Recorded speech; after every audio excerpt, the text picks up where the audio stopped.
या मालिकेच्या आजच्या भागात आपण पाहणार आहोत आदित्य पारूच्या खोलीतून बाहेर पडतो आणि तितक्यात त्याचं लक्ष समोरच असणाऱ्या जास्वंदीच्या झाडाकडे जातं. त्यावर एक छान फूल उमललेलं असतं, त्यामुळे आदित्य खुश होतो. तो त्या फुलाजवळ जात म्हणतो की आज तुमची मालकीनबाई तुम्हाला माझ्याकडे घेऊन यायचं विसरली ना. काही हरकत नाही, यामध्ये माझीच चूक होती. आता मी तुमच्या मालकीनबाईला ना गावी जाऊन परत घेऊन येणार आहे. मी ज्या मुलीला इतके दिवस शोधत होतो ती मुलगी दुसरी तिसरी कोणीही नसून पारूच आहे हे कळले आता मला. मी खरंच वेडा आहे. इतके दिवस पारू माझ्या आजूबाजूला होती, माझ्या समोर होती, पण तरीही मी तिला ओळखू शकलो नाही. आणि मग त्यानंतर त्याला पारूसोबत घालवलेले सगळे आनंदाचे क्षण आठवू लागतात आणि तो त्यांमध्येच हरवून जातो. आणि मग तो त्या जास्वंदीच्या फुलासमोर हे कबूल करतो की माझं पारूवर खूप प्रेम आहे आणि आता मी तिच्याशिवाय नाही जगू शकत. त्यामुळे मी लगेच गावी जाणार आहे आणि पारूला परत घरी घेऊन येणार आहे. पण मग त्याला आठवतं की तो जे काही बोललेला असतो त्यामुळे पारू खूप दुखावलेली आहे आणि आता ती काही त्याचं ऐकणार नाही.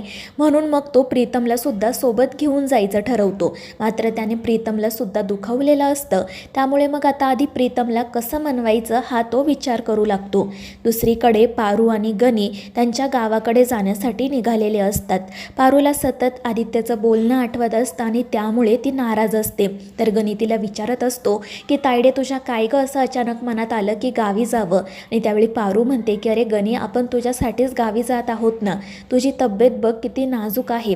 आपण थोडे दिवस गावी जाऊन राहिलो ना तर तुला बरं वाटेल आणि जोपर्यंत तुझी सुट्टी आहे तोपर्यंत आपण तिथेच राहू आणि मग तू बासोबत परत ये. मात्र गणी म्हणत असतो की काय गरज होती मला गावी घेऊन यायची.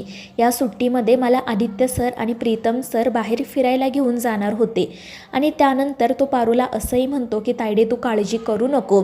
मागच्या वेळी आपण गावी जाताना जसं आदित्य सरांनी आपल्याला थांबवलं होतं ना तसंच यावेळीसुद्धा ते नक्की थांबवतील, माझं मन मला सांगते.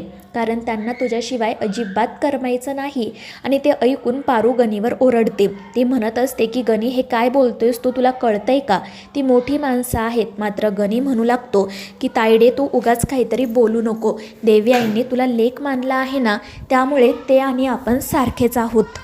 आणि आता तू बघ थोड्याच वेळामध्ये आदित्य सर इथे नक्की येतील आणि आपल्याला परत घेऊन जातील. तर दुसरीकडे प्रिया एकटीच गार्डनमध्ये बसलेली असते. तिला सतत पारूने आत्तापर्यंत तिच्यासाठी जे जे केलेलं असतं ते आठवत असतं आणि नकळतपणे तिचे डोळे भरून येतात. तितक्यात दामिनी त्या ठिकाणी येते. ती प्रियाला विचारू लागते की काय गं प्रिया, काय झालं? तुला पारूची खूप आठवण येते का? आणि त्यावेळी प्रिया म्हणते की हो. तर दामिनी म्हणत असते की हो ना, पारू तर तुझ्या खूप जवळची होती. ती घर सोडून गेली याचा तुला त्रास होणारच. आणि त्यावेळी प्रिया म्हणू लागते की पारू घरात नाही आहे, त्यामुळे घरातलं चैतन्यच हरवल्यासारखं झाले.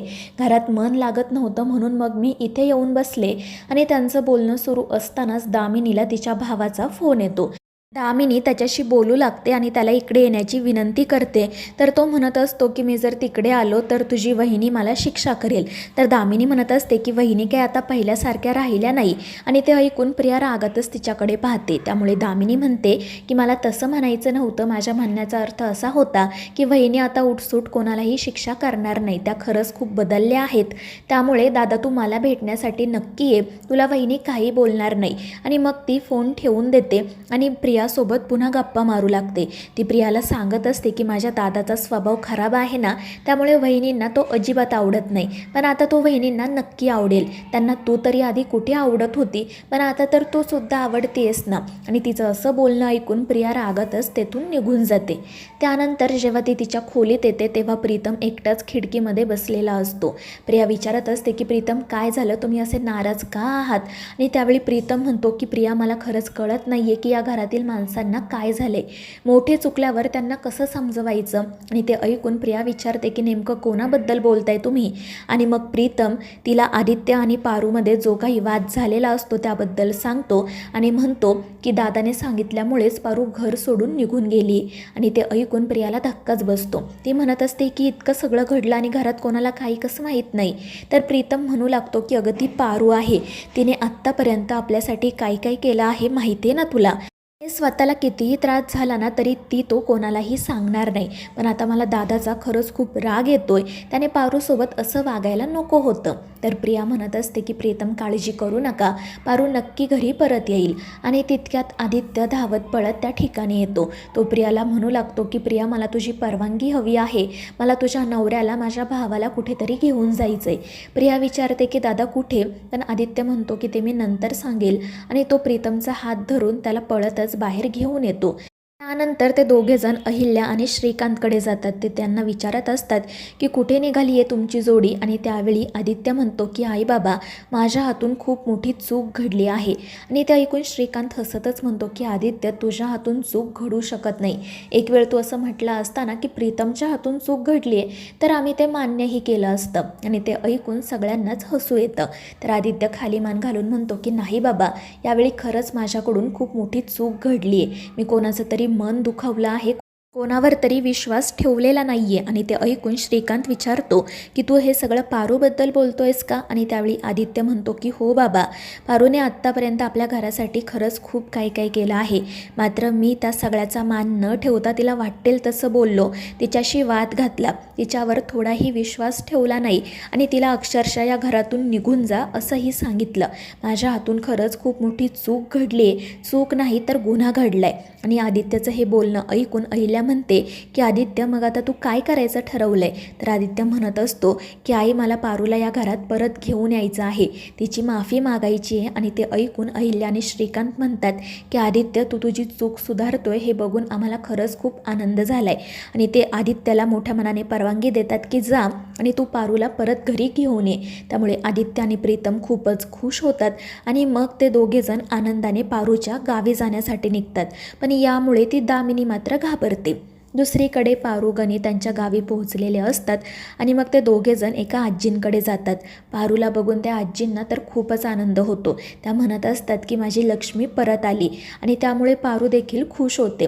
तर त्या आजी म्हणत असतात की अगं मारुतीने मला फोन करून सांगितलं होतं की पारू गावाकडे येते, म्हणून मग मी तुझं घरसुद्धा साफ करायला सांगितलं आहे. आणि त्यानंतर त्या गणीकडे बघत म्हणतात की काय गं पारू, या माकडाला का घेऊन आली तू.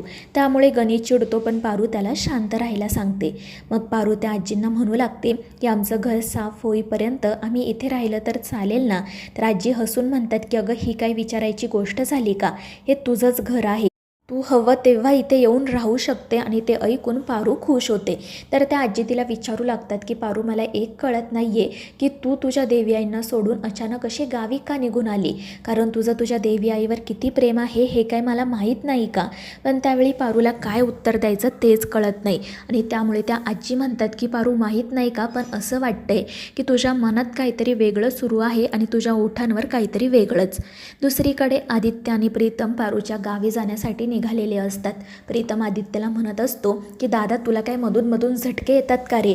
त्या दिवशी त्या बिचाऱ्या पारूला किती बोलला, तिला घर सोडून जायला सांगितलं आणि आता पुन्हा तोंड वर करून तिला घरी आणण्यासाठी निघालाय. आणि ते ऐकून आदित्य वैतागून म्हणतो की प्रीतम यार, प्लीज गप्प बस ना, मी तुला सांगितलं ना माझी चूक झाली. तर प्रीतम म्हणत असतो की मी तुला आधीच म्हणत होतो की पारूला दुखावू नको, पण तू माझं ऐकलं नाही. आणि त्यावेळी आदित्य म्हणतो की हो ना यार, माझी खरंच खूप मोठी चूक झाली, पण बघ आता मी पारूला घरी परत कसा घेऊन येतो ते. आणि मला माहिती आहे की ती खूप हट्टी आहे, माझं एकट्याचं ऐकणार नाही, म्हणूनच मी तुलासुद्धा सोबत आणलंय. आणि ते ऐकून प्रीतम हसू लागतो. तितक्यात आदित्यला रस्त्याच्या बाजूला असलेल्या शेतामध्ये पारू दिसते आणि त्यामुळे तो खूपच खुश होतो आणि लगेच खिडकीची काच खाली घेतो. पण त्यावेळी मग त्याला पारू त्या ठिकाणी दिसत नाही, तो फक्त त्याचा भास असतो. त्यानंतर मग ते पुढे जाण्यासाठी निघतात. तर आदित्यला पुन्हा एकदा पारूचा भास होतो. तो हसतच त्या पारूकडे पाहत असतो, पण मग त्याला समजतं की ती पारू नाही आहे, तो फक्त त्याचा एक भासच आहे. तर प्रीतम हे सगळं काही आश्चर्यानेच पाहत असतो. दादाला नेमकं काय होतं हे त्याला कळतच नाही. आणि मग आदित्यला पुन्हा एकदा गाडीवर झोपलेली पारू दिसते. तो हसतच तिच्याकडे पाहत असतो आणि त्यावेळी प्रीतम म्हणतो की दादा प्लीज तू गाडी थांबव, मला तुझी लक्षणं काही ठीक दिसत नाही. आणि मग तो आदित्यला बाजूला बसायला सांगतो आणि स्वतः गाडी चालवायला सुरुवात करतो. तर मित्रांनो, या मालिकेच्या पुढील भागांच्या अपडेट्ससाठी आपल्या चॅनेलला सबस्क्राईब करा.